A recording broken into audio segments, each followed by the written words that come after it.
my weakest point is analytical reasoning. And like for logical reasoning and reading comp, it seems to come natural to me. Like, because like I'm a philosophy major, so like I break down arguments and like I know how to go around that. But the logic games is where I trip up the most because I did what's it called? Formal logic and stuff like that, symbolic logic. So sometimes I get caught up trying to draw truth tables and stuff like that. And like I overthink it, right? And then that costs me time or like distracts me. So I want to zone in on analytical reasoning. And I've been watching some of your videos and they've been a great help. And I've been able to increase my accuracy where now I'm missing like three questions in the whole session. But I want to get a perfect score in that because I feel like that's my weakest point, you know. So main questions are the ones that trip me up the most because sometimes I get caught up in the local rules and then I forget to check my answers. Like some of the questions I get wrong is like if I looked at my main diagram, boom, the answer is right there. Like P, can I go to 5? And then I'll choose an answer where P is in 5, and I'm like, oh, come on. So I kind of know what's going on, but I wanted to see your general tips for like analytical reasoning and like increasing accuracy on that section. Yeah. Yeah, for sure. Well, I'm glad the videos have been helpful. You're already doing great. -3 is an excellent place to be. Let's get you even higher. So the formal logic background that you have with symbolic logic can actually be a detriment sometimes because it causes you to overthink and causes you to notate things the way that you're taught in an academic setting. So things like truth tables and that little squiggle that represents not. Yeah. That's not what you want to do on the LSAT, surprisingly. What is technically the so-called correct way to do it in logic and philosophy is not what's going to serve you in a strictly timed setting like the LSAT, where you want to be as succinct as possible. Of course, you do get scratch paper. It's not unlimited. It's typically more than enough, but it's not going to give you the cleanest diagram when you're looking to solve a multiple choice exam. I find oftentimes those little not squiggles often get lost in notes and you lose them. And truth tables may be a technically appropriate or accurate way to do things when you have unlimited time to do a logic proof. But when you have a strictly timed logic game, that is far from the best way. So I'd recommend putting aside the notation system that you've learned in school entirely and focus specifically on what actually works for the LSAT specifically. And you'll see that in my videos, you'll see that in all the live classes. That is really the tried and true way to do logic games for the LSAT purposes. And later, if you want to go back to what you do for academics and philosophy, you can do whatever system works there. But I find that those who have learned philosophy, logic in that setting, it actually does not translate well at all for the LSAT. Yeah, for sure. With the tilde, so I switched to like canceling things out, the letters out, instead of doing the tilde. But the tilde was getting lost, and like I'll do the control positive, and sometimes I even forget the tilde was there. But it was also interesting because just one more thing, like the tilde, it's interesting because yes, it is a tilde. You're right, but the tilde in Spanish, I understand, is like above the letter N for enye, right? So it's above it. It's very easy to see it. When you're putting the tilde before something, that's where it can get lost because it's so small relative to a big letter. So I would not rely on it. Definitely the slash through the letter, like the slash in a no smoking sign, that tends to work much, much better because you can't miss it. Yeah, for sure, for sure. And I know in your videos you talk about how when you know when to string the letters together, let's say S is used in multiple rules and stuff like that. But sometimes I question myself when to do those strings because I do those strings and then I end up doing like trying to figure out a bigger web. It's like, oh, how can I get this bigger, right? So do you recommend just string up the rules you see where S applies multiple times, or try to string all the rules together? Like, you know, it's like just do what you have or try to get more out of it. You do what you can. I mean, there are many games, as you've seen, where you can string together all the letters into long conditional chains. There are other games where they don't all link together. So you really have to work with what they're giving you. And my recommended approach is whenever you see a new rule, a new conditional statement, you look at the variables involved and ask yourself, how do these variables relate back, if at all, to the letters or the rules I've previously covered up to this point. So if a new rule doesn't mention any of the same variables, then at that point, it cannot be linked. I might put that rule aside and come back to it later, hoping that a future rule down the sequence will connect it in some way. But I wouldn't assume by default that all the rules will necessarily connect. Sometimes they do, sometimes they don't. Yeah. And when also do you make the distinction of directly putting a rule into your main diagram versus not, right? Because when I started out, I used to write out all the rules, then see which ones will go in the diagram, then I do that. But as I was watching your videos, I see you do that directly. Like, when do you know, like, I know, like, let's say when they say T goes on 5, that you have to do that, right? But then there are other rules where you're able to put them in the rule in the main diagram. Like, for instance, T can only go on 3, 4, and 5, and I see you're able to do that like directly. It's like what are some specific things you look at and signal that, oh, this rule goes directly into my main diagram? Yeah, sure. It just depends on the nature of the rule. So some rules, as you said, they can be easily represented on the main diagram. So as you said, a rule that links a variable to specific slots. Your slots are on the diagram, so you can say it's not going here or it's going on one of these three. So for the example you gave with a letter above 3, 4, 5, I might put the letter floating above vaguely those three numbered slots, and maybe drawing a bracket of some kind to limit the scope of where that variable might end up going.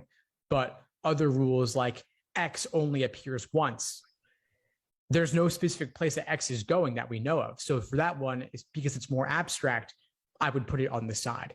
Same goes for a conditional rule. If we're doing an ordering game with slots, a conditional rule may or may not be activated. So because it's ambiguous, it's open-ended, whether it actually appears or not, I would probably just leave that one to the side. So more concrete on the diagram, more abstract to the side is my general rule of thumb. Okay, all right, got that. And going back to one of your games, the one with the one where I forgot the character's name, but she's touring around the world, Mhm. and there was one where it's like she goes to, I think, China, but not before two. There was like two countries, and after there's another country that starts with a B. Yeah, And Bahrain. Yeah. yeah, there you go. Right. And I was like, I got tripped up on that because I was like, so does she go to Bahrain? Then there's two spaces before China. Or are you saying that Bahrain is one of those two she goes to? Right. So it's like that tripped me up. And I was like, how do you interpret that? How do you know like the spaces in between? Like, what are some words you look for that signal the spaces in between? Yeah, sure. So let's say if the rule is there, she visits exactly two countries before China, but after Bahrain. She's visiting two countries in between B and C. So the way you would represent that in a picture would be B space C. Alternatively, if we said she visits Bahrain two countries prior to China, that seems to be indicating that Bahrain is the one two spaces prior. So that would be B single space C. So it's all in the exact language. And LSAT, of course, is very careful about this. And these things are very easily misinterpreted. So I would take it very, very slow when looking at this stuff. Okay. All right.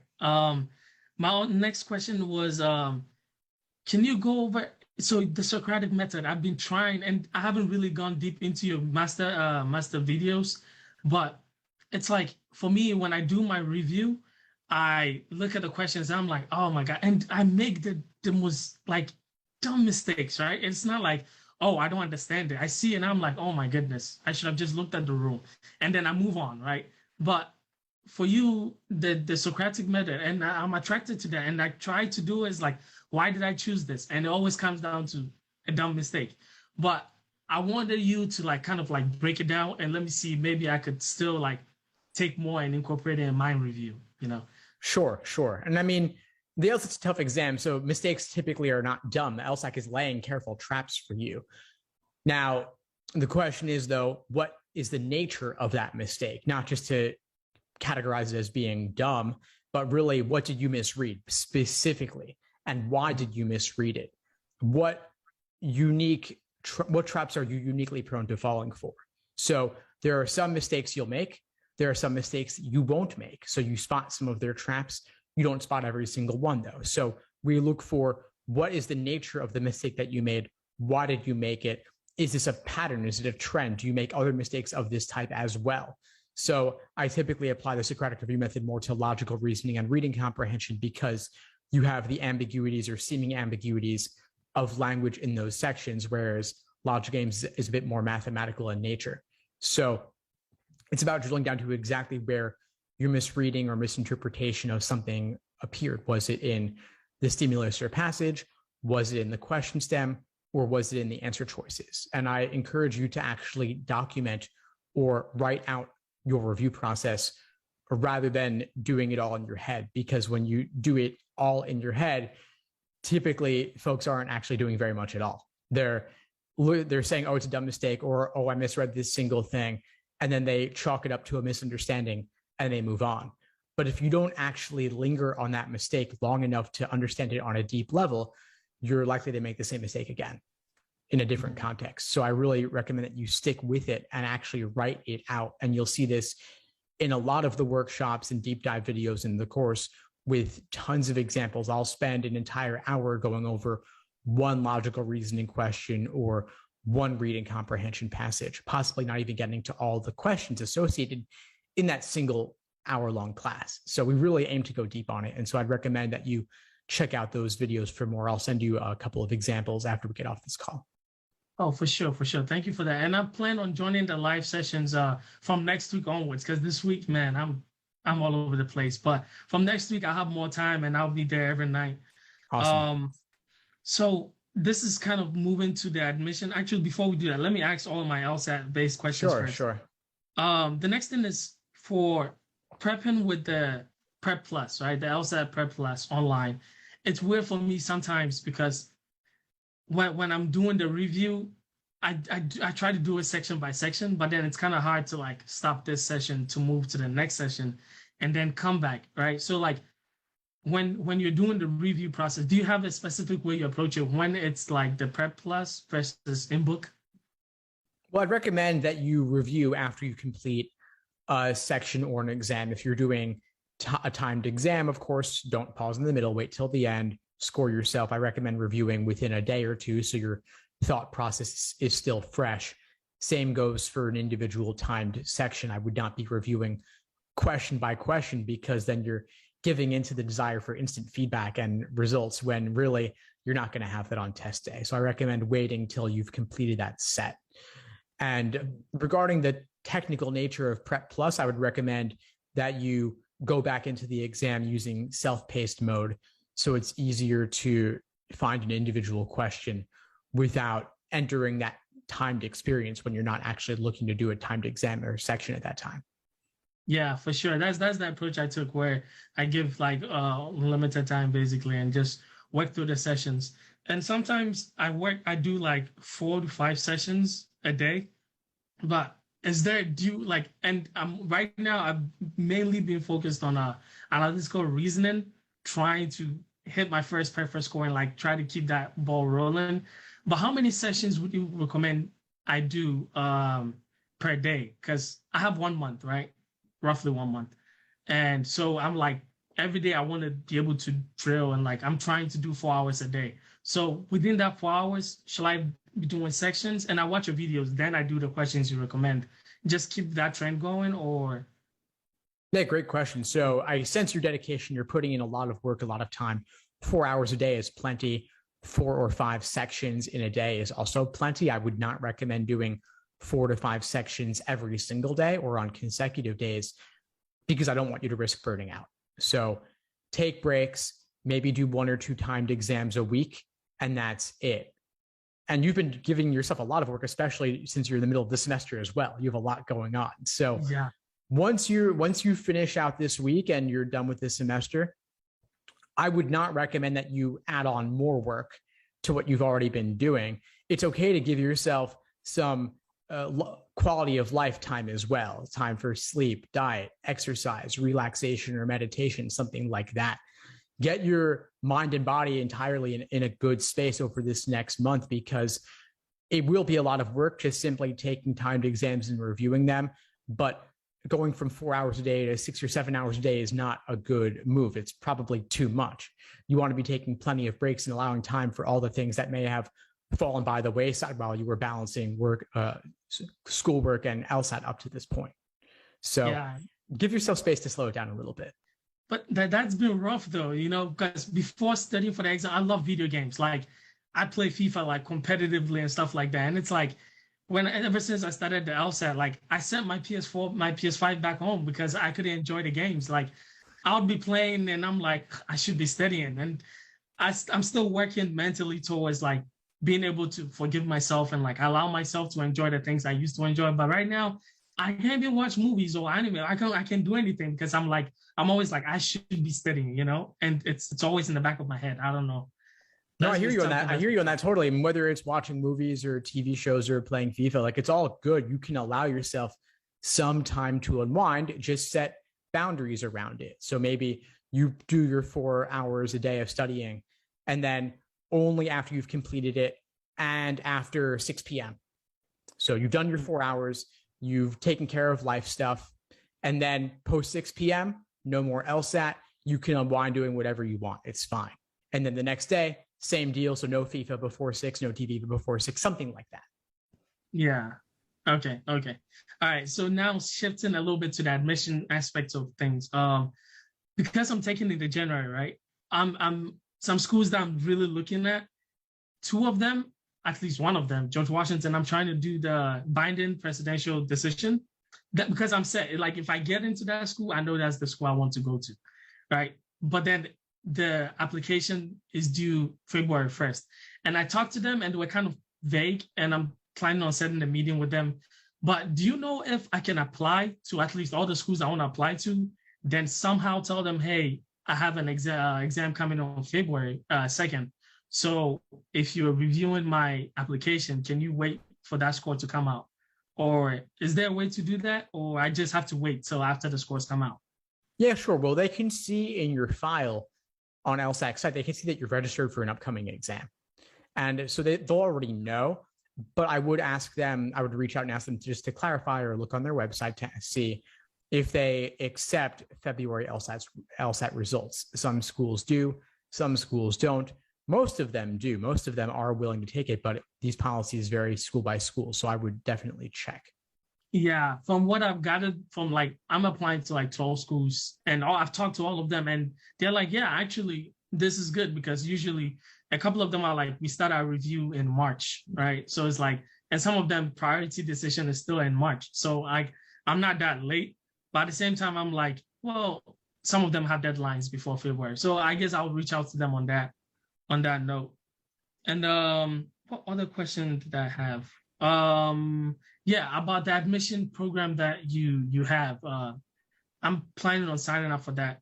And I was thinking, should I write all my essays before signing up and then just like you help me through what I've gotten? Or should I sign up and then we kind of like discuss how to approach it before I attempt it? I've already written one of my essays, and I have two that is like still purely draft, and it's like one final. So shall I finalize all of them before signing up and then we discuss the final products? Great question. Yeah. Yeah. Great question. You don't need to have written anything before joining. It's really a question of what kind of support do you need? So if you're having writer's block and having difficulty even developing a rough draft, that's totally fine. I can help you brainstorm and come up with ideas to get a draft down on paper or on the screen. But if you already feel like you already have a sense of what you want to cover and you want to submit a rough draft, that's totally fine too. It's good for any point. Okay. All right. Because I'm still conflicted on what to go with on specific ones. Like my academic career has been it's been one of the craziest comebacks of all time, I feel like. But at one point I had a 1.2 GPA. I had a lot of stuff going on. And now I brought it all the way up to like a 3.3. Wow. And I'm still about to graduate on time. Like it's crazy. It's been wild, you know? Yeah. So I'm like, my academics have played a very like the last 4 years have been very like substantial in my life, and it overlaps a lot with academics. So now, for my approach for the addendum, for the academic addendum, and my personal statement, I'm planning on just presenting the facts. Like in the fall of 2017, this is what happened. Spring of 2019, this is what happened, right? I'm just giving the facts in my addendum, and then in my personal statement, I'm gonna deep dive on how those facts and like what happened affected me, and how I battled it, and like how who I am now, and how I've like fought all the way here. And I didn't know if that was a good strategy, and if I could refer them to, hey, go read this first or something like that. Awesome. Yeah, definitely. That's definitely an incredible comeback story you definitely want to tell. As for how and where you tell it, I can help you figure that out. You just want to make sure you tell it somewhere. So whether it's in an addendum or in your personal statement or both in different from different angles or different sections, it's all good. Okay. All right. Because I was like, I'm covering the same topic twice. I wasn't sure, but that answers the question. That's all the questions I have. Thank you so much. Yeah, of course. It was great to finally get the chance to meet you. I look forward to working with you on the admission stuff. Just reach out if you need anything. Happy to help. Okay. Thank you so much. Of course. And also, big fan of the podcast. Like, I listen to it. I work all the time. Like, my Spotify Wrapped, it was like my #1 podcast. LSAT Unplugged. So, honestly, you've been a big help. You've been a big help. Thank you so much. Thanks for tuning into the show. Please subscribe if you haven't done so already to be notified of new episodes as I release them. And feel free to reach out if you need anything at all as you move forward with your prep. I'm happy to help however I can. In the meantime, I'll wish you all the best and take care.